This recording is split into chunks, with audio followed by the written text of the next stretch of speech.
Living with depression and PTSD can make a person feel trapped with difficult feelings they can't escape. Daily tasks like getting out of bed, preparing meals, going to work, hanging out with friends, and sleeping can make it feel next to impossible. I'm glad that you're watching this video because it means you have a desire to cope with depression and PTSD and ultimately find healing. I'm here to share actionable tools to manage depressive and trauma-related symptoms and improve your well-being. Let's dive in.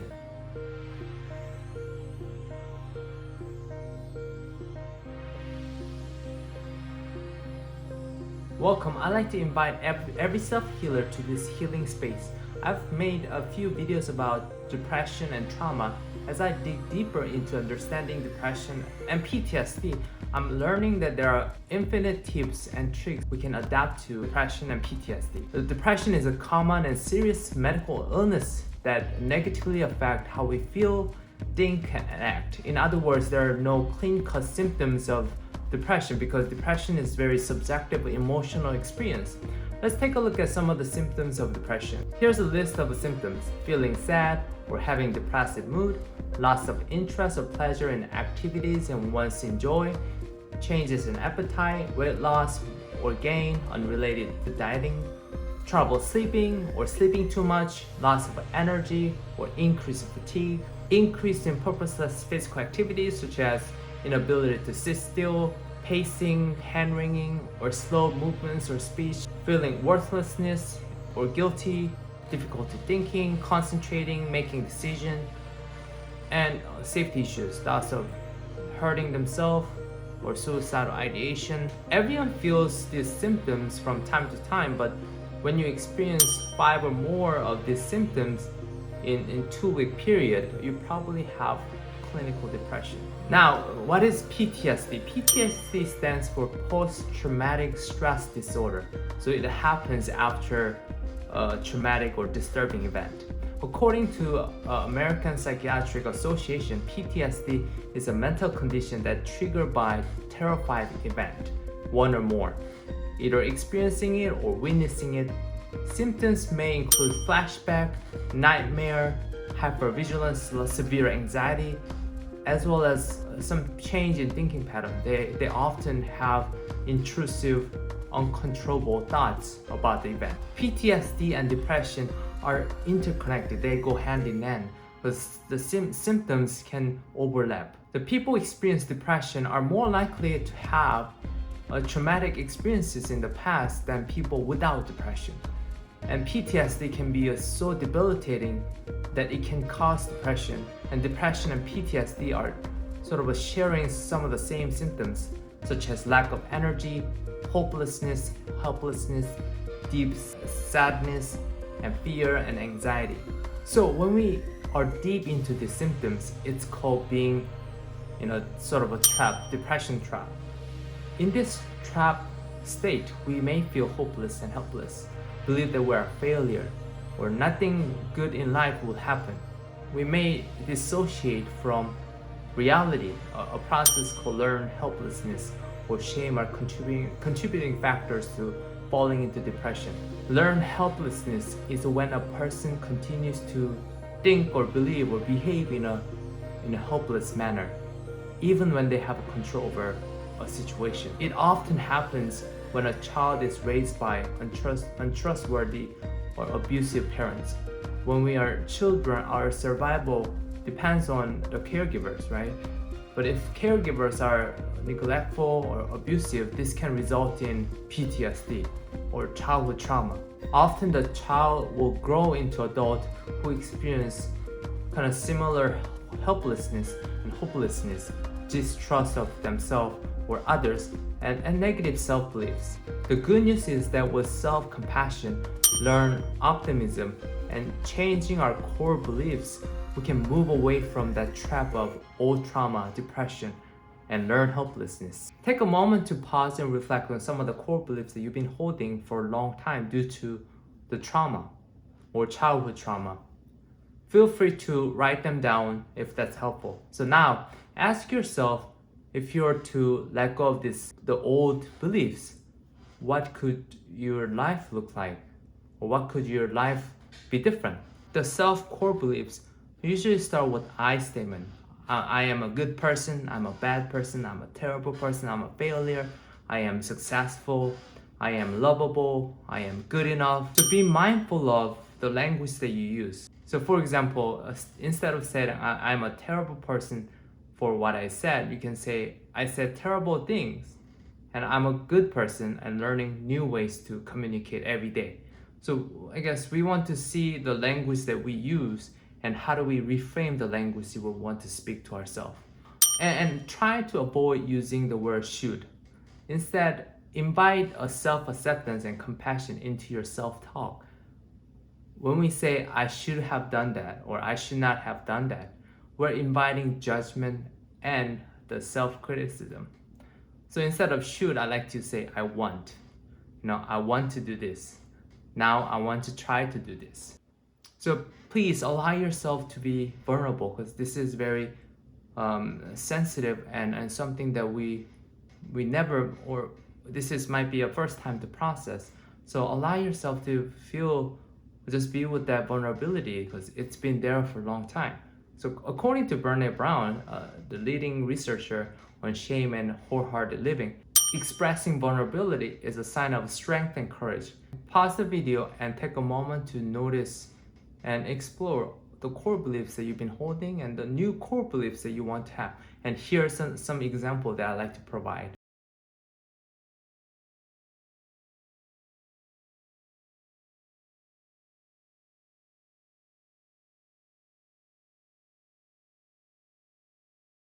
Well done. Now, in addition to learn helplessness and hopelessness and deep sadness, PTSD and depression can cause physical symptoms such as muscle tension, high blood pressure, blood sugar imbalance, and digestive issues, and many more.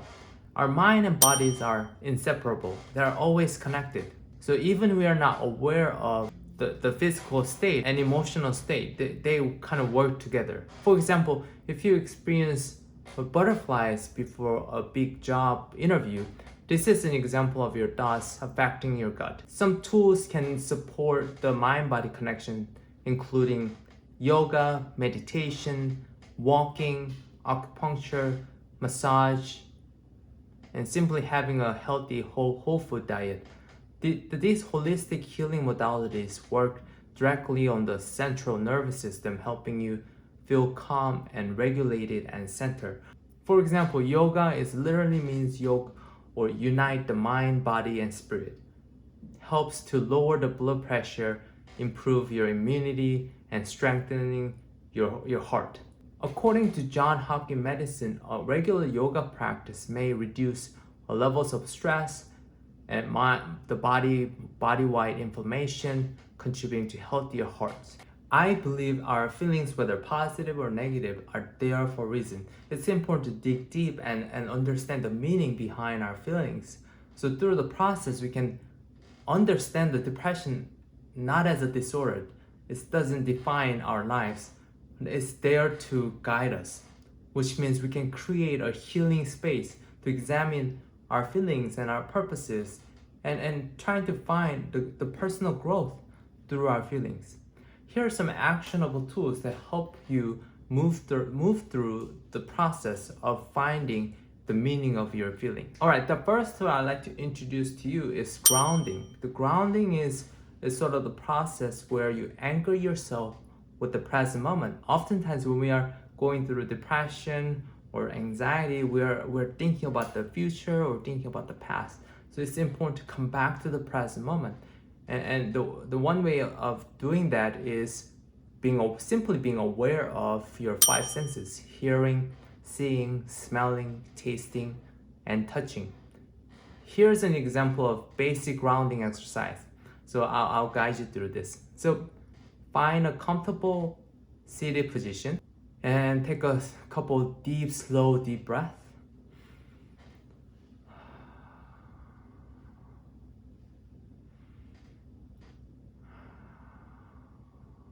And name some things that you see. For example, I see a picture on the wall, I see a chair. Just observe your surroundings.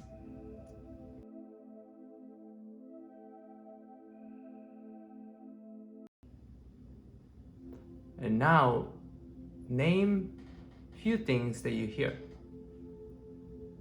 Just pay attention to the sound around you. I hear my chair. I hear air conditioning.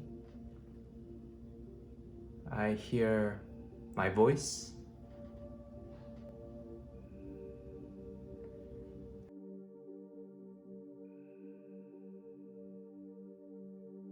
So next, notice your physical sensations. You can touch your arm, you can touch some tense shoulder, stiff neck, or you can touch your chair. Notice the texture. Is it hard or soft? Maybe feel your feet.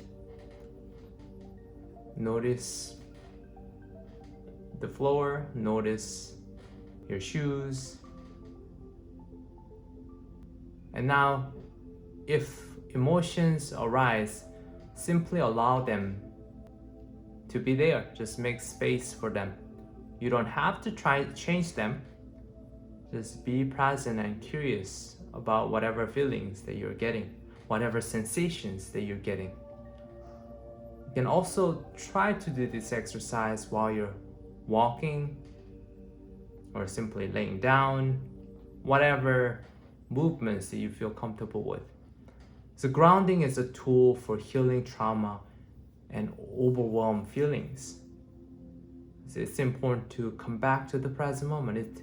It's a moment that we can pay attention to. We don't have to go to the future. We don't have to go to the past. It's our choice.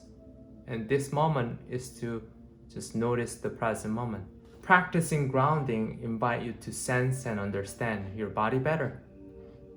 And when you notice your tension or relaxation, you can be with them and notice how they change. So it's a natural process. We don't want to force anything to be different. All right, now moving on to second tool called containment. Throughout your healing process, overwhelming feelings may grab your attention when you're least expecting it. This is normal part of the processing trauma. It can feel scary, it can feel unknown. To help cope when this happens, imagine placing these distressing emotions inside a safe container. This can be a shoebox or little container that you collect your documents, or it can be a room that you have in your house. Just pretty much anything that you can envision and that can contain that distressing feelings. Practicing conscious containment can help you create a distance from intense feelings. We don't have to be identified with that intense feelings. We can visualize away from those feelings. That way we can feel safe and restore the balance we want to have. Remember, we're not doing this to avoid our feelings. We're sort of creating an agreement with ourselves to open this container and move into these feelings later when we feel safe. Because all the feelings are there for a reason, so we want to process them. So you may want to envision opening the container in your therapist's office or with a supportive friend. Create your own containment practice with your thoughts or feelings can be also helpful. You can imagine doing this, or you can write them down and place them in your container. Literally just write on a piece of paper and put it somewhere. Then you go to it later. As you do this, notice how you feel after you set aside the distressing feelings or thoughts. Of course, we want to incorporate our body. So notice any sensations that you feel in the body as you're doing this exercise. So one thing I noticed is that as I imagine my container, my shoulders are relaxed. Maybe I feel more openness in my chest, my breath. So take a moment to visualize the container and put something in there. It could be distressing memories, feelings, thoughts. So take your time here.